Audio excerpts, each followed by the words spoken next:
wàllu yu la misaal nga dal di koy gëm. jërë ngeen jëf salaamaaleykum wa rahmatullahi taala wa barakaatuhu yéen mbokki Baba Garage TV ñoomaat mbégte di àdduwaat sunu kàddu rek di li leen digtaloon saa yu nekk fii ci Baba Garage TV tey ñu am mbégte ànd ak ñaar ñoo xam ni muy le maire de la commune de Baba Garage ak le président de la zone 14 bu Baba Garage di monsieur Mbaye Gueye te ñu bëgg a waxtaanee ci wàllu nawetaan waaye neen ci porox ndoolu waxtaanee ci li nga xam ni di ab rapport bu am solo ginnaaw bi ñu ko jukkee ni commune bu Baba Garage bokk na ci commune yi gën a xereñ xam naa dañuy bàyyi rek monsieur le maire nga nuyoo. jërëjëf sëñ Mbaye ñu ngi lay nuyu sa tur ak sa sant di nuyu population bi yëpp di la jaajëfal ci jéego yi nga xam ne tey jël nga ko jëm si ci ñun. pour waxtaan ak ñun ci lenn ki nga xam ne moo soxal gox bi. waaw ñu ngi lay sant di la gërëm bon di rafet sa taxawaay à chaque fois loo xam ne jóg na ci gox bi ak nu mën a demee di nga jóg ba am ci lu leer boo ci amee lu leer bu noppi nga tas ko ci nit ñi loolu aussi bokk na ci participation citoyenne. ñu ngi la ci sant di ci gërëm ndax loolu aussi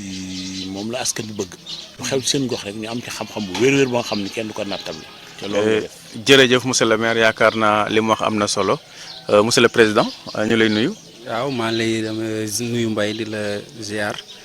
di la remercier si li nga taxawal nii mu nekk li am solo di ñaan suñu borom teg si loxo mu gën a jëm kanam parce que lu am solo la si gox bi di remercier aussi monsieur le maire di ko nuyu de passage en plus remercier parce que def na si ay effort di nuyu ñëpp di ziar ñëpp waaw di bàyyi ba si kanam rek. jërë ngeen jëf yéen mbokk yi yaakaar naa tey moom dinañ waxtaanee nawetaan ndax ku wax zone 14 wax nawetaan waaye ku wax nawetaan wax la nga xam ne si la mooy ay moyens monsieur le maire nan nga jàppale xale yi ci nawetaan yi. waaw jërëjëf Mbaye comme ni nga ko waxee maa ngi nuyu de passage le président Mbaye Gueye. nga xam ne moo jiite zone 14 bu Baba Garage. di ko sant aussi di rafetlu taxawaayam ak yëngu-yëngoom. parce que jiite yombul. mais gis naa ni depuis que bi nawetaan yi commencé ba léegi ak la ko jiitu noppalu guddi noppalu bëccëg lépp loo xam ni bu ko defee zone bi dox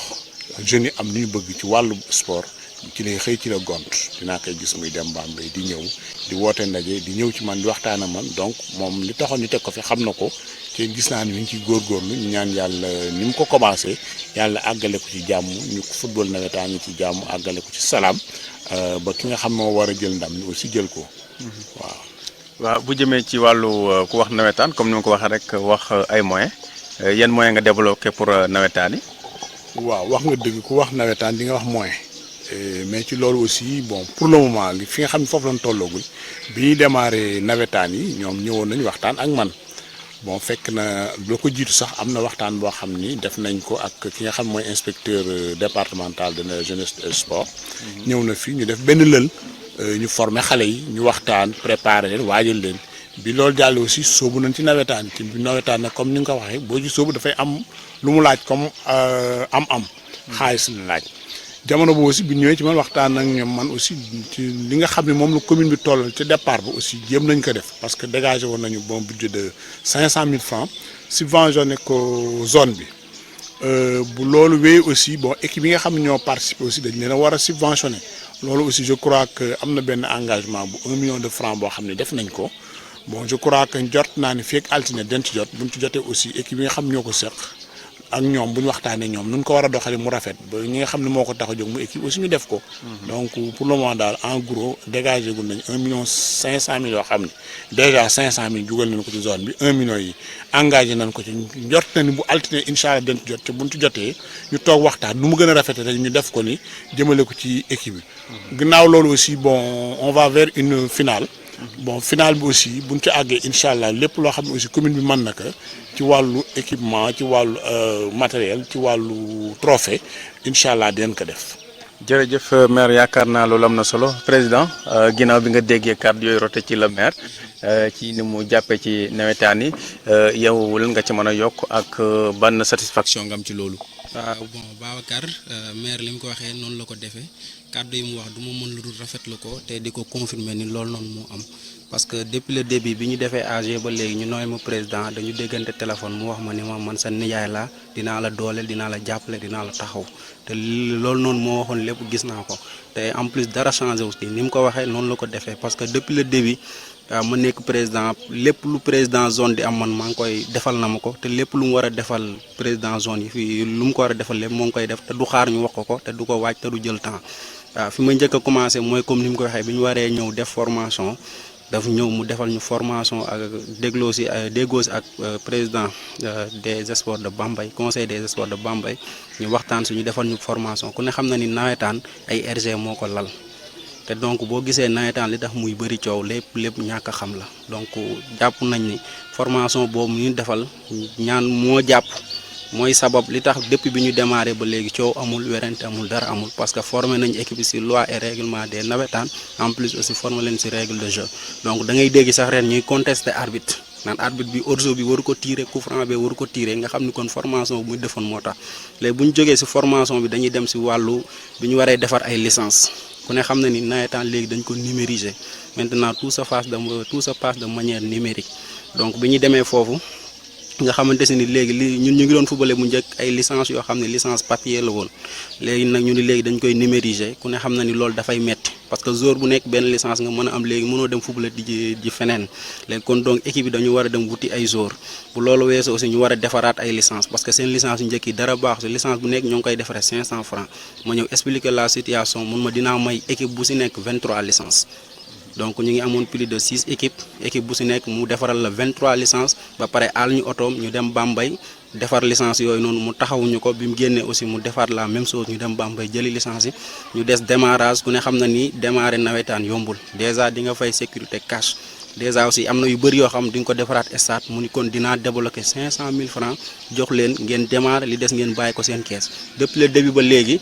bëri na ay xarit président yoo xamante si nii dañ may woo téléphone di ma remercier di ko remercier aussi naa ma li ngeen am yombul kon donc jàpp leen si affaire yooyu noonu de tout que ngeen def ko de manière fair play su loolu weesoo aussi mu des subvention des équipes yi dañu engagé ay joueurs yi ñu engagé dañ leen di fay par match parce que joueur bu nekk benn dëkk nga mën a fubal benn équipe nga mën a fubal engagement boobu ñu def day laaj ay moyens ñu ñëw wax ko mënuñu li ma leen waxoon ba léegi si laa ne bépp problème bu ngeen am ak lépp lu ngeen soxla wax leen ma ko man maa ngi fi yéen a tax ma nekk fi di ñu jox ay conseils aussi mu génnee 1 million francs subventionné ko équipe yi mu nekk loo xam ne mosul am Baba Garage équipe yi fi jaar yëpp mosuñu am subvention 1 million donc mu nekk 6 équipes yoo xam ne subventionné na leen 1 million ba pare taxawu ko trésor nga xam ne yàggul incha allah lundi dina génn démb rek maa ngi koy wax ci groupe bi te en plus aussi di ko confirmer ni ko équipe yëpp kontaan nañ dirigeants yi kontaan nañ la zone kontaan na donc di ko ñaanal suñu borom yéene bi mu am ci zone bi suñu borom àggale ko yéene bi mu am ci jeunesse su Baba Garage aussi suñu borom àggale ko parce que vraiment kontaan nañ en plus aussi di ko jaajëfal bu baax quoi donc di xam ne daal lim ñu waxoon moom lépp def na ko te en plus aussi am nañ ay yeneen projet yoo xamante si ni ñu ngi koy jéem a taxawal man ak moom xam naa dama koy. waaw maa ngi bëggoon ñëw ci projet yooyu sax yi nga xam ne si lee parce que nag mënoo wax lépp aussi ndax le maire aussi war na wax ci ay projet am li nga xam ne si lee li nga xam ni stade bi soxla na ko ak la nga xam ne si lee jeunesse bi soxla nañ ko ci wàllu woowu yëpp ci projet yi fu ngeen ci toll ci wàllu parce que gis nañ ni def nañ stade waaye am na yu des yi des yooyu fan ngeen ci toll. waaw ni mu ko waxee jërëjëf noonu la bon am nañ projet pour stade bi. Déjà clôturé nañ ko mu wutal guichet ba mu fermé ka léegi je crois que on va vers la construction de grilles de protection bon tribune ensuite éclairage loolu j'avoue que ren naroon nañ ko def programme woon nañ ko mais dañoo amoon beneen priorité boo xam ni wàllu électricité la malheureusement ñu jël fond boobu dugal ko foofu ndax dafay village yoo xam ne yàggoon na leen dig électricité defuñu ko te seen position géographique par rapport yenn village yoo xam ne am na électricité aussi dafa jege woon de sorte que il fallait que ñu corriger ko daal mais incha allah rabbi bu fekkee yàlla bàyyi nañ fi bu déwénee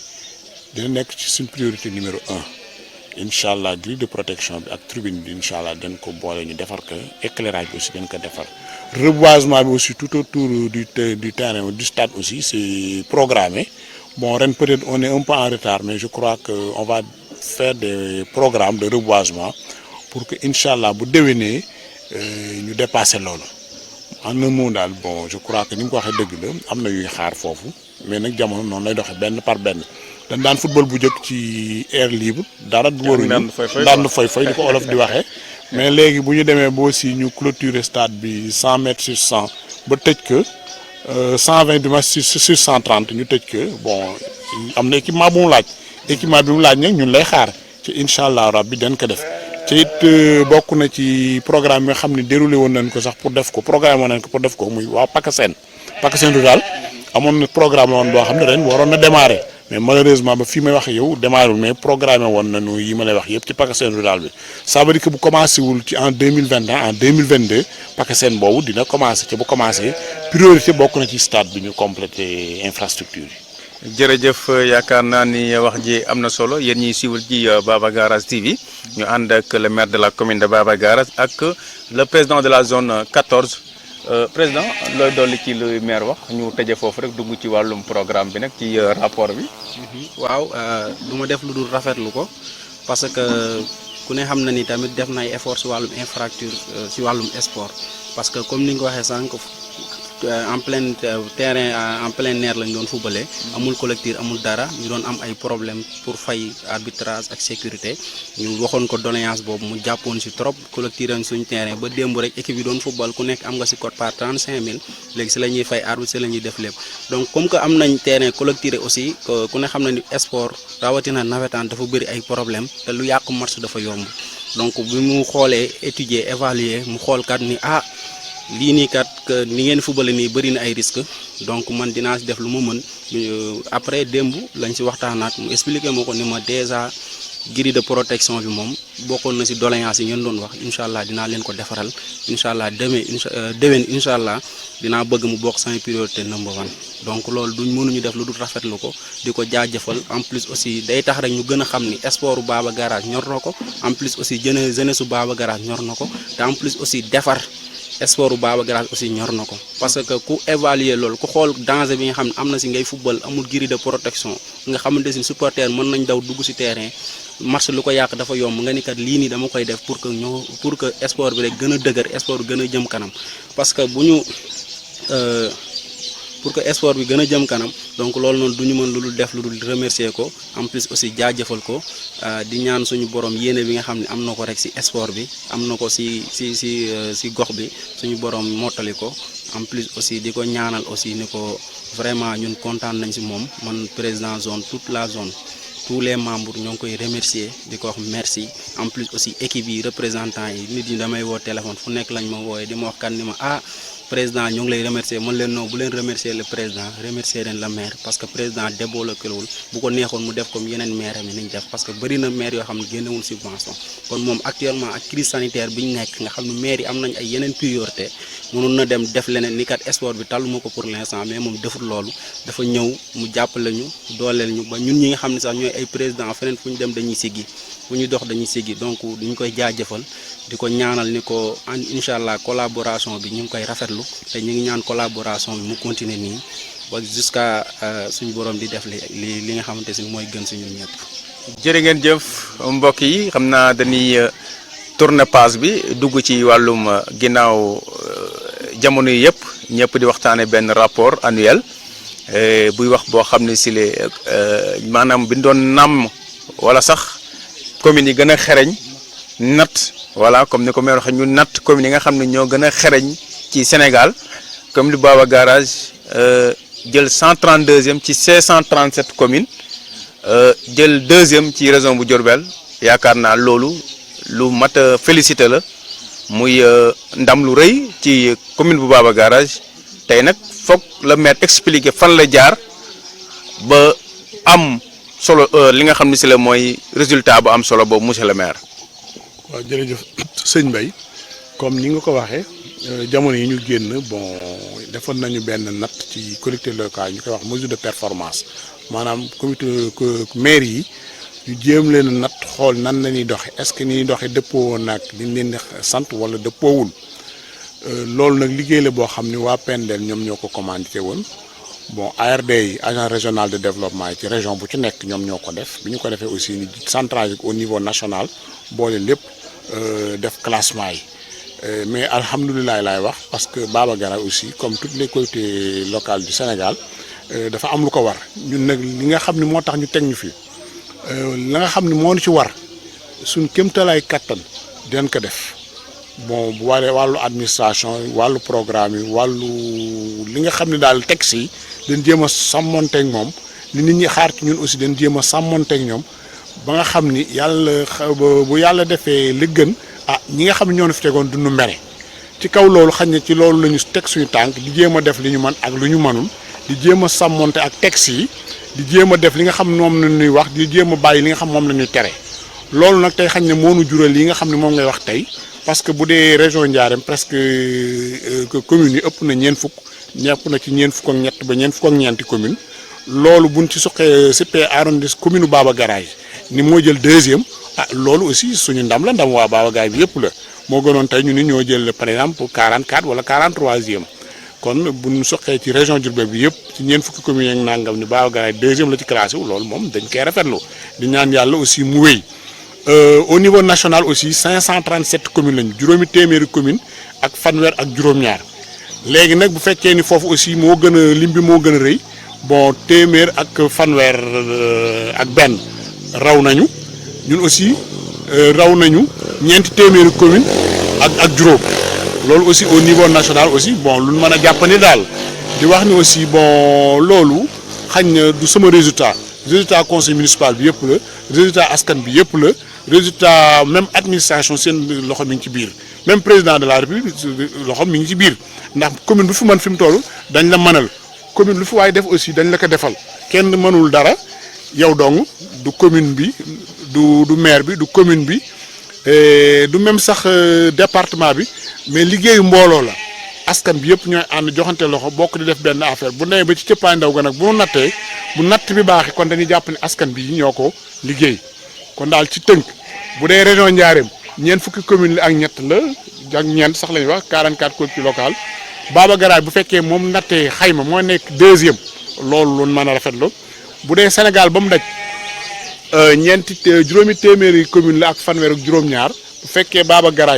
téeméeri commune ak fanweer ak ñaar raw na ko mu raw ñeenti téeméeri commune ak juróom loolu aussi lu xel mën a nangu la dañuy ñaan yàlla nag bu ñu ko nattaatee région bi ñun ñu jël premier au niveau national aussi ñu bokk ci 10 premiers yi lu ñoo loolu lay ñaan ndax foofu loolu mooy sunu sac daal fexe chaque année bu ñu nattee ñun ñu gën a avancé waaw loolu aussi bon c'est pas évident ndax aussi jafe-jafe yi bari na parce que commune bi aussi amul ay ressources bariwul xañ na nag bon yàlla mi ngi ñuy suturaal état mi ngi ñuy jàppale suñ partenaires extérieurs yi ñu ngi ñuy jàppale ñun aussi li ñu tollool ak askan wi ñu ngi koy def. kon daal sëñ Mbaye loolu ci tënk loolu laa ci xalaat daal loolu mooy sama gis-gis. waaw peut-être ci jafe-jafe yooyu sax am nga ci biir sa commune. ay dëkk yu ni sax daanaka yow jaaroo fa sax defoo fa dara fu mel ni Daaru Faal ak dëkk yu mel noonu. Daaru Diop waaw. waaw dégg naa xibaar boobu sëñ Mbaye. mais dama foog ni kooku dafa dëkkul Daaru Diop ki wax loolu. parce que bu ma déggee ci benn vocal mu ni ñun Daaru Diop gisuñu suñu bopp ci maire ndax defaluñu dara bon xaw na ma jaax dama ne est-ce que sax kooku Daaru Diop la dëgg ndax li ma leer ba leer te it mën naa cee teg loxo te it ñi may dégg xam réew mi ni mu tëdd xam na li ma wax Daaru Diop courant ba fa nekk ñun ñi ñoo ko fa def ñun commune bi du projet du dara commune bi moo ko fa yóbbu ndax it ay nit ñu baax ñoo fa dëkk ay nitu diine ñoo fa dëkk ay sëriñ ñoo fa dëkk ay kilifa ñoo fa dëkk bi Daaru Baaxam amee courant ñu jàkkaarloog Daaru Baaxam sorewuñu man maa seet ak conseil municipal lii de rafetul dëkku diine bu toll ni Daaru Diop de ñu defal Daaru Baaxam courant bàyyi ko loolu nañ ko daal di dindi ci saa si leen jël suñu budget dem jël suñu entrepreneur jox ko marché mu defal ñu Daaru Diop ba mu àgg ci bu loolu jàllee aussi la nga xam ne mooy seen mbaar ma ci dëkk ba it moo yàggul bi ñu koy def man ñëw nañ fi waxtaan ak man la ma ca man aussi sama doole yi attan ko aussi jox naa leen ko bu loolu jàllee aussi seen périmètre maraîcher ba aussi jafe-jafe bu ñu ci am man ak ñoom ñoo ko bokk ci biir dëkk ba it li ma leer ba leer moo di lu fa xew moo xam lu neex la mu ma naqari sama tànk nga fa sama lépp nga fa ca bu loolu jàllee aussi man na ma wax ni la boobaak léegi matul weer seen réseau boobu dafa daanu woon ndax poteau en bois la woon dem ba daanu man maa mujj dem lijjanti ji beneen réseau bu bees boo xam ni lépp poteau en ciment la depuis Daaru Baaxum ba biir Daaru Diop ñu reprendre lépp poteau en ciment ci bari na dëkk yoo xam ne amuñu ko fii à part loolu aussi dégg naa mu wax sax ci biir yoo xam ni am na waa Promise ñëw nañ fi mais lan doon joxe joxuñu ci Daaru Diop lu mel ni ay frigo lu mel ni ay moto ak yooyu Daaru Diop joxuñu leen ci loolu aussi dama foog ni information war na ko vérifier ndax ki ni wax Baye Xaali Jaxate moto bi mu yor Jakarta bi mu yor ci programme boobu lañ ko joxe ci Daaru Diop la dëkk donc kooku daal dama deen bon xañ na bon ku xamul li xew Daaru Diop la di wax wala xañ na bon mu am beneen xalaat pour wax di wax mais li ma la wax daal ñi ni dégg mën nañ cee teg loxo bu dee wàllu courant bi ñun la bu dee reprise réseau bi ñun la bu dee programme yi mu doon wax ca mu am fi ñu jox si dellu ku ci dëkk nee na amuñu ci dama koy wax ni Baye Xaali Jaxate moto bi mu yor Jakarta bi ñun ñoo ko jox ci programme boobu la bokk leneen li fa desit mooy diggante mbokk ak morom bi aussi lu fa xew ma dem fa seen réseau aussi saa yu lakkee rus naa ña fa nekk jox naa leen cër duñ toog mbukk 3 jours ci reprendre ma réseau bi lakk boobu lakk mu làmb fa lakk mu reprendre ko loolu moom sagal naa ña fa nekk aussi jox naa leen cër ndax ay kilifa diine lañu du ma dégg mukk seen soxla di ko tàngablu kon loolu daal laa amoon lu may leeral ci programme boobu ci wax boobu bon mais nag bon daanu daal dajul suuf nit ñi aussi kenn ku nekk sa gis-gis mais man li nga xam def naa ko moom man naa ko wax ci ñëwee naa ko waxit jërëjëf yaakaar naa li amoon ci waxtu sax léegi mu jax ginnaaw bu le maire de la commune waxee lu am solo ak leeral yooyu kon yaakaar naa ñi doon wax ci village u Daaru Diop tontu boobu leer na président lan ngay tëje xam naa waxtu wi léegi mu jax lan ngay tëje bon li may tëje mooy di la remercier le maire encore une fois di rafetlu jotaay bi parce que débat bu am solo la te en plus aussi jotaay bu am solo la parce que nii la dëkk dañuy xool la koy jëmale kanam te li nga def ni bokk na si li jëmale kanam dëkk bi te en plus aussi comme que ñun nit ñi dañuy defar lu baax kon amuñu fu ñu koy waxee donc bu ñu amee lu mel nii mu mel ni Baba Garage TV nga xam dina si mën di àddookat ñi nga xamante si nii dañ lay jàppale di la dooleel donc duñ def lu dul rafetlu ko di ñaan suñu borom teg sa loxo affaire yi gën a jëm kanam ba mu nekk télé bu mag en plus aussi damay tëjee aussi si li nga wax sànq rapport bi nga xam ne moom moo génn ku ne xam na ni Sénégal mi ngi am xawma 400 maires xawma 530 maires Baba Garage jël 32e donc loolu ñun suñu sag la loolu suñu sag la dañ koy rafetlu di féliciter le maire dañ koy félicitation yu amul fu mu yem en plus aussi di ko encourager mu gën a def effort ba position bi ñu nekk bu mu wàññeeku mais na gën a jëm kanam te nañu xool départ région de Diourbel rek nga jël fi 2e loolu résultat la donc monsieur le maire félicitations et gàcce ngaalaama région de Diourbel am na 3 départements Diourbel Mbacké ak Bambey donc boo jëlee 2e rek kon raw nga ñaari département au moins donc monsieur le maire ñu ngi lay remercier di la jaajëfal di wax ni bu dee wàllum sport de def nga fa ay résultats sport de résultats yi mën na ak yeneen aussi def nga fa ay résultats donc da ngay xool fi nga xamante si ni moo xaw a des nga redoubler foofu d'effort yokk résultats yi bu ko defee Baba Garage mën a jël paie si région de Diourbel donc loolu foofu laay tëjee di wax ni aussi kon ñun ñëpp nañ si jàpp ñu xam ni Baba Garage bu amee ndam suñu ndam la du ndamu lu monsieur le maire du ndamu Mbaye Babacar du sama ndamu Baba Garage bépp la parce que ñun bu ñu génnee man ku si mel ni man maay jàngale Matam Baba Garage sax bu ñu ko rombee si péage bi dañ koy photo yónnee ma ko kon donc bu ñu jëlee 132e aussi loolu man sama ndam la kon donc ñu xam ni Baba Garage ñun ñëpp ñoo ko bokk nañu ànd ñun ñëpp defar ko ñu mobiliser wu nekk benn xam ni bu développé suñu développement la su delloo ginnaaw aussi ñun ñooy dellu ginnaaw donc foofu laay tëjee di remercier ñëpp di jéggalu bokk ci kàddu yi bu dëngee maa ngi juum xam ni ndaw moom matul rek parce que bëggoon nañu wax loo xamante si ni ku nekk dañ siy gis sa bopp su jubee aussi ñu xam ne si yàlla la.